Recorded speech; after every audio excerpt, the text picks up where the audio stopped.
Dan semoga Allah subhanahu wa ta'ala menghancurkan sehancur-hancurnya para pelaku pembantaian 6 syuhada pengawal kami dan yang memerintahkannya, serta para aktor intelektualnya juga yang merestuinya, dan semua yang terlibat dalam pembantaian sadis dan brutal tersebut secara langsung maupun tidak langsung. Allahumma dammirhum tadmira waqtulhum balada wala tughadir minhum ahada ya qawi ya matin ya muntaqim, amin ya rabbal alamin. Umroh reguler Star Jakarta. Estimasi keberangkatan Oktober tahun 2024. Start from 25,5 juta. DP 5 juta. 9 hari. Harga sudah termasuk tiket PP Jakarta Jaga. Ikuti proses umroh. Hubungi 082311629664. Assalamualaikum warahmatullahi wabarakatuh. Welcome back, selamat datang lagi di channel Babe Aldo bersama gua Babe Aldo, YouTuber rakyat biasa yang tetap santai, tetap sehat, dan jangan lupa ngopi, kesian gak ada kopinya lu. Bismillahirrahmanirrahim. Ada kopi gua bentar nah. Iya. Oke guys, ini laporan kita dari tadi jalan di Bintan ya. Ya. Ya, ini yang mau kita angkat kali ini adalah tentang seorang gubernur Kepri sekarang ya, Bapak Ansar Ahmad. Oh, Bapak itu. Bapak itu. Bapak yang ngomong lembut. Iya, ya. TikTok. Nah, Bapak Ansar Ahmad ini menarik untuk kita kulik. Ya, sangat lah menarik. Iya, pejabat itu kan harus kita kulik. Iya, dan ternyata gue baru tahu ini Nick. Apa itu? Ini pertama kalinya gue ke Batam, dan ternyata Kepulauan Riau ini luar biasa luas ya. Luas banget. Luas. Ya. Dari Batam kita untuk sampai ke Bintan ini perjalanan lewat lautnya 1,5 jam. Dari pelabuhan Tanjung Pinangnya ke sini ya 1,5 jam juga. Jadi 3 jam, jadi cukup jauh. Tapi jalan bagus sih guys, jalan bagus. Jadi kita sekarang ini mau membahas tentang Bapak Ansar Ahmad yang luar biasa ini. Iya, Bapak Ansar Ahmad ini beliau mantan Bupati Bintan yang kita sekarang di sini. Oh, mantan Bintan Bapak itu ya. Mantan Bupati Bintan. Dan Bupati yang sekarang itu anak beliau. Dinasti. Kenapa gua langsung inget Gibran ya? Yo. Ngopi dulu gue. Ngopi dulu. Nah, dan ternyata juga dalam periode sebelum anaknya ini naik, itu sudah ada 2 bupati yang masuk KPK atau korupsi ya, nggak tahu yang nangkep KPK, kejaksaan atau apa, yang pasti korupsi. Dan angka korupsinya sebetulnya nggak seberapa, tapi ya namanya koruptor ya. Nah, yang kita mau bongkar kali ini Nick adalah ini nih. Apa itu? LHKPN dari Bapak Ansar Ahmad. Ya, naik melulu LKPN-nya. Iya, dari 2000 ini dulu bawa sendiri nih 2021 4 miliar 592 juta sekian. Masuk di 2022 5 miliar 42 juta, nggak sampai enggak. Ini masih wajar lah. 2021 ke 2022 ini wajar. Ya kan? Nah, ini 2022 ke 2023 8 miliar 719 juta. Buset, 3M lebihnya ya. Iya, 3M. 3 itu nggak wajar, Pak. Di saat harta rakyat bebas ya kan. Dan itu kan waktu pandemi itu berarti ya kan. Terjun bebas, kawan naik. Kan gitu. Dan ini masih yang dilaporkan. Yang nggak dilaporin ya nggak tahu. Ya nggak tahu juga. Ya, kita kan nggak boleh ya bersuudzon. Ya, berprasangka buruk itu nggak boleh. Tapi kita juga boleh curiga. Iya, karena memang jujur aja Pak Ansar, kalau mungkin orang Kepulauan Riau melihat kelembutan Bapak, mungkin mereka akan gampang percaya. Tapi kayaknya juga sudah banyak juga yang kecewa sama Bapak satu nih. Banyak yang kecewa kayaknya ya. Apalagi waktu kita tadi investigasi lapangan, kita lihat ya, aduh. Kita tanya, banyak juga yang kecewa. Banyak yang kecewa sama Bapak ini. Jadi ini juga pelajaran buat kalian rakyat Indonesia. Jangan tertipu dengan kelembutan sayang. Karena orang kalau mau nipu kita itu, Itu memang biasanya dengan kelembutan, tampang sederhana. Tampang sederhana, masuk gorong-gorong. Aduh. Nah, jadi ini yang menjadi alasan kuat bagi kami berdua. Nih buat Pak Ansar Ahmad. Bapak sekarang ini mungkin kalau Bapak merasa sekarang ini aman-aman aja mungkin ya nggak apa-apa Pak, itu hak Bapak. Saya berharap Bapak hidup tenang juga karena rakyat sekarang sedang gelisah Pak. Nah, kenaikan harta yang seperti ini kan mencurigakan, apalagi apa yang kami temukan di lapangan. Ini bocoran dulu ya guys ya.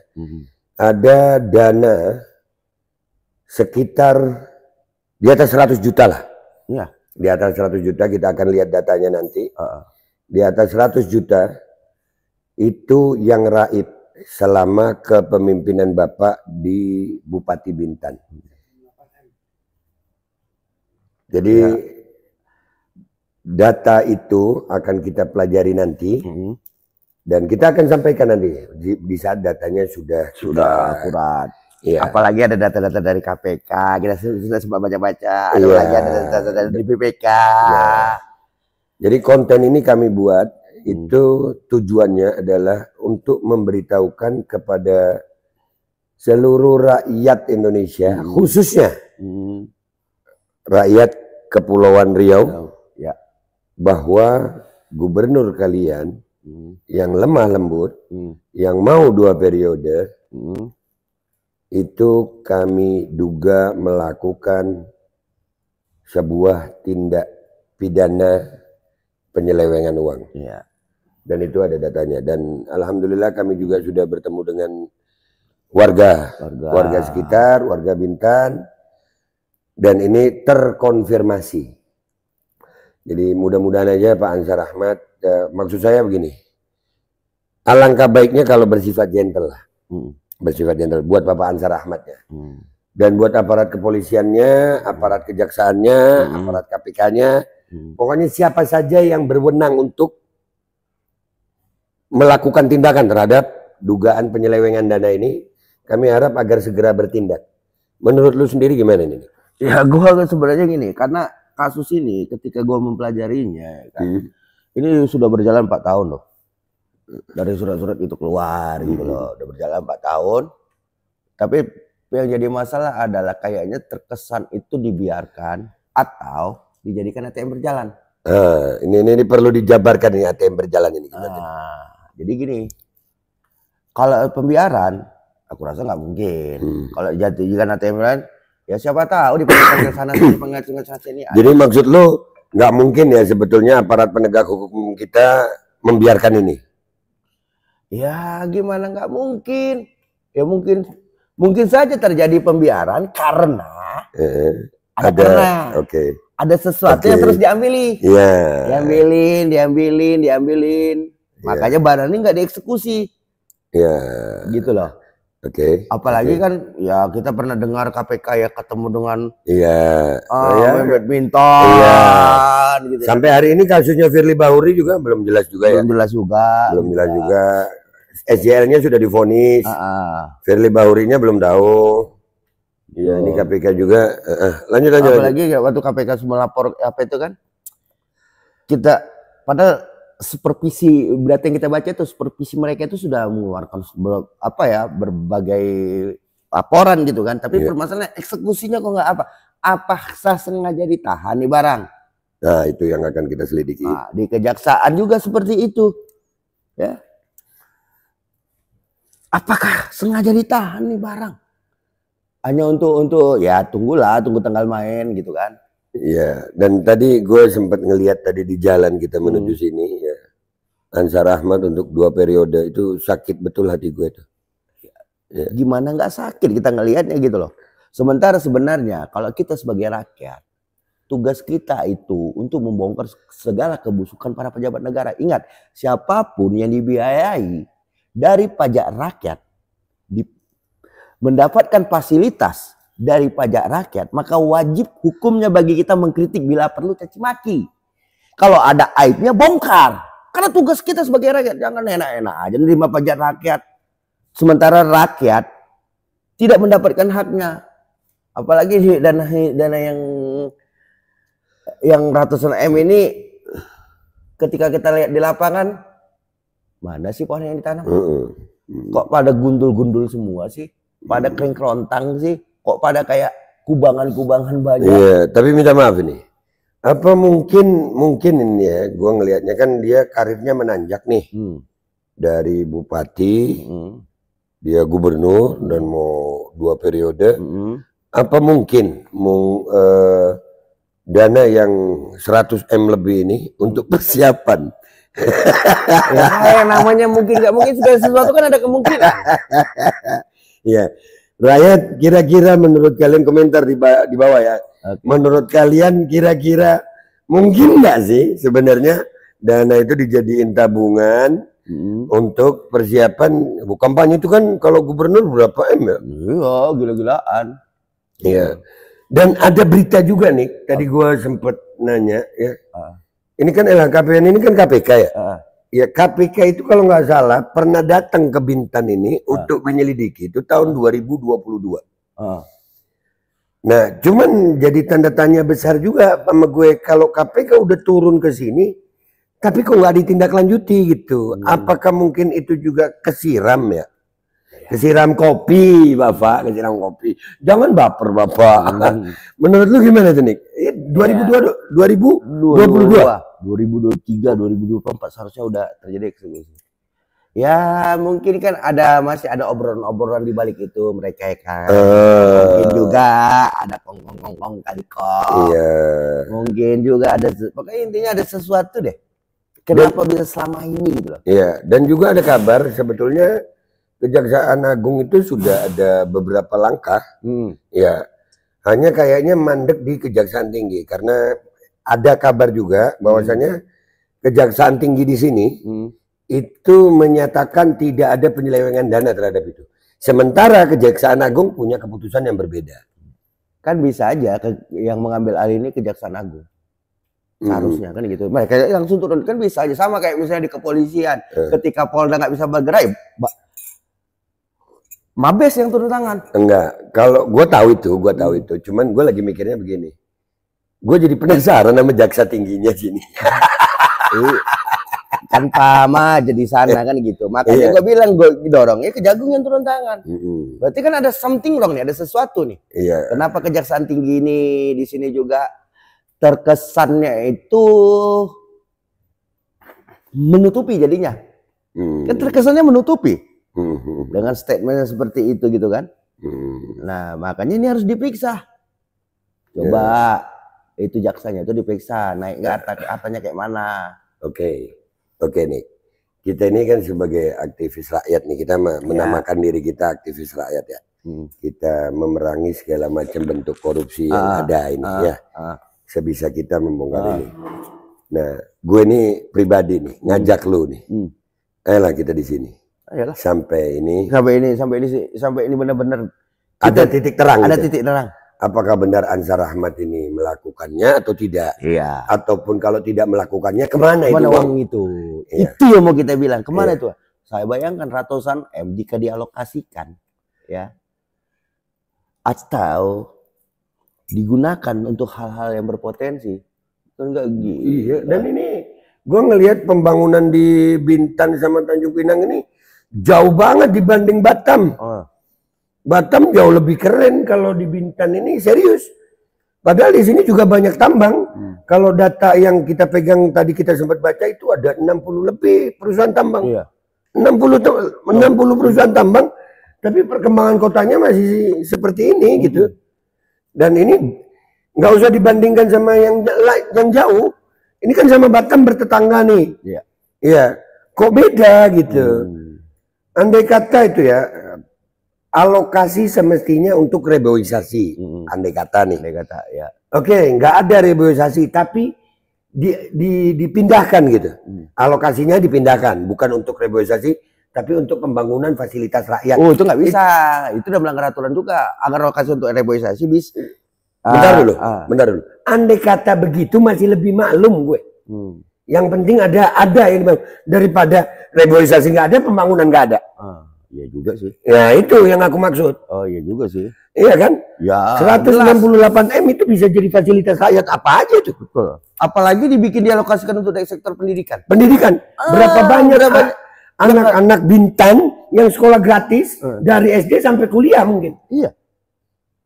Nah ini kan bangsat banget gitu. Jelas. Nah mungkin juga ini jago bener tapi ya. Kalau ini terjadi, gue juga curiga sama anaknya ini. Bupati yang sekarang. Ya bisa jadi. Wajar kita curiga. Wajar. Memang harus kita curigai. Loh, gimana caranya kita mau sangka baik sama pejabat kita ini? Udah terlalu banyak bohong. Betul. Sudah terlalu banyak bohong. Kami jadi rakyat ini udah capek dipermainkan. Betul. Dan di saat rakyat Bintan ini menghubungi kami, ya kami tertarik karena ini sudah menyangkut kepentingan rakyat. Ya. Serius.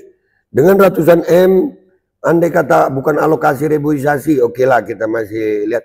Ada kok, ada. Kami bangun sekolah.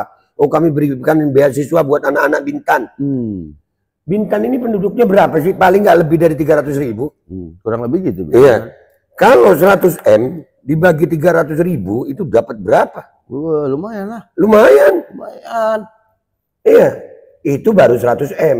Sementara dana yang raib lebih dari 100 M. Iya. Nanti kita kabarin itu. Nah, dengan naiknya harta si Ansar Ahmad dari 2022 sampai 2023 ini naiknya 3 M lebih, maka wajib kita curiga. Wajib lah kita curiga. Naiknya kan lumayan sih. Berapa sih gaji dia selama menjabat ini gitu? Ya, oke. Ini sedikit bocoran juga buat orang-orang. Gimana sambutan rakyat Bintan buat kita di sini? Ya lumayan. Sangat bersahabat. Teman-temannya asik. Orang-orang di teman-teman orang apa di sini itu enak diskusi terus terbuka. Lumayan lah, lumayan. Betul. Ya seperti di daerah-daerah kita tempat lain yang kita datangi. Dan mereka sebetulnya sekarang ini lagi mudah-mudahan tetap kondusif sih. Saya berharap tetap kondusif. Cuman jangan ditekan terus, Pak. Jangan. Akhirnya kondusivitas ini apalagi menjelang pilkada ini kan ya. Menjelang pilkada. Mudah-mudahan tetap kondusif. Jadi harapan kita dengan kita ada di sini mudah-mudahan lah si pihak aparat ini entah dari Polri, entah dari Kejaksaan, entah dari KPK. Ya sekarang ini kan kalau tindak pidana korupsi ini kan polisi bisa, Kejaksaan bisa, KPK juga bisa. Bayangin 3 aparat penegak hukum yang bisa bertindak, tapi sampai hari ini nggak ada tindakan kan? Mau dibilang tolol, gua nggak enak mereka pejabat. 3 loh nih. 3 lembaga loh, 3 lembaga negara loh. 3 institusi besar. Apalagi ini statement Kejagungnya baru bro, mengatakan setiap kali dia mengatakannya apa? Kejaksaan ini menjadi institusi dipercaya oleh masyarakat. Buktikan Pak. Lah dipercaya, buktikan. Gimana mau percaya? Kami aja nggak percaya. Kejaksaan Agung seperti itu kalau masih ada kayak gini. Tapi kalau tadi ini dibersihkan juga, ya mungkin statement Pak Kejagung itu, Jaksa Agung itu agak bisa kita terima gitu. Buat Jaksa Agung, ayolah Pak, ini ada Pak, di Bintan ini ada. Buat Pak Kapolri ada Pak. Kalau KPK, Pak Firly-nya lagi kasus. Tapi siapapun lah, atau institusi manapun lah yang memang berwenang, tolong bersihkan Indonesia dari korupsi. Bersihkan Indonesia dari koruptor, perilaku-perilaku yang kurang ajar terhadap rakyat Indonesia. Betul. Ya, jadi itu aja dulu kita laporannya. Dan kalian, gue sengaja ya beberapa hari ini gue nggak terlalu banyak konten yang lain karena gue akan fokus di sini. Karena ini kepentingan rakyat Bintan dan rakyat Bintan berharap masalah ini jadi nasional juga. Nah, makanya teman-teman yang ada di sini tolong diviralkan ini, bantu dinaikkan juga, dan kami tetap akan berkonsolidasi di Bintan ini. Untuk bergerak mungkin ke lapangan dan mungkin juga akan mencari data penunjang sampai benar-benar ini mendapatkan perhatian khusus dari Polri, Kejaksaan Agung dan KPK. Oke, closing statement saudara. Oke, teman-teman, teruslah bersuara, beranilah bicara dengan lantang. Kita bersihkan negara ini, kita rawat toleransi, kita jaga hak-hak rakyat, terutama hak untuk berkehidupan layak. Terus kita jaga uang-uang pajak kita. Karena itu tugas kita sebagai rakyat. Karena pajak dari kita itu hasil keringat kita. Para pejabat, pemangku kuasa itu hanya penikmat pajak. Maka para penikmat pajak kritiklah sekeras-kerasnya jika tidak benar bekerja. Caci makilah mereka jika tidak benar-benar, kalau memang kerjanya hanya menyengsarakan rakyat. Ya. Dan bongkar segala kasus-kasus korupsi yang ada di negara ini. Salam dariku, Niko Silalahi. Iya, kalau Niko tadi bilang caci maki ya kan. Kalau gua caci maki itu masih terlalu halus ya. Kalau maling ayam, maling kecil itu kesian dipukuli ya. Ya koruptor di Indonesia ini mendapatkan perlakuan khusus. Dipuja-puji lagi. Iya, perlakuannya khusus. Jadi Pak, jangan sampai rakyat marah. Justru akan merugikan seluruh daerah gitu. Maksudnya ke semuanya. Iya. Ya, kami berharap segera ada tindakan baik dari Polri, Kejaksaan Agung ataupun KPK. Gue Babe Aldo dan Niko Silalahi pamit dulu guys. Oke. Simak laporan berikutnya. Wabillahi taufiq wal hidayah wallahu walinayah walafu minkum. Assalamualaikum warahmatullahi wabarakatuh. Hydrogel probiotik. For Power.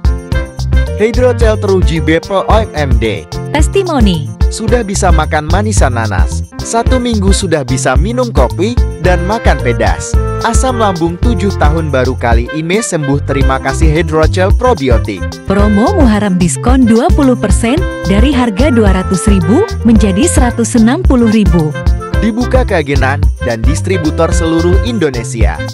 Promo distributor setiap kabupaten. Ada reward umroh bersama Babe Aldo. Hydrogel solusi untuk lambung Anda. Dan semoga Allah Subhanahu wa Ta'ala menghancurkan sehancur-hancurnya para pelaku pembantaian 6 syuhada pengawal kami dan yang memerintahkannya, serta para aktor intelektualnya juga yang merestuinya, dan semua yang terlibat dalam pembantaian sadis dan brutal tersebut secara langsung maupun tidak langsung. Allahumma dammirhum tadmira waqtulhum badada wala tughadir minhum ahada ya qawi ya matin ya muntaqim amin ya rabbal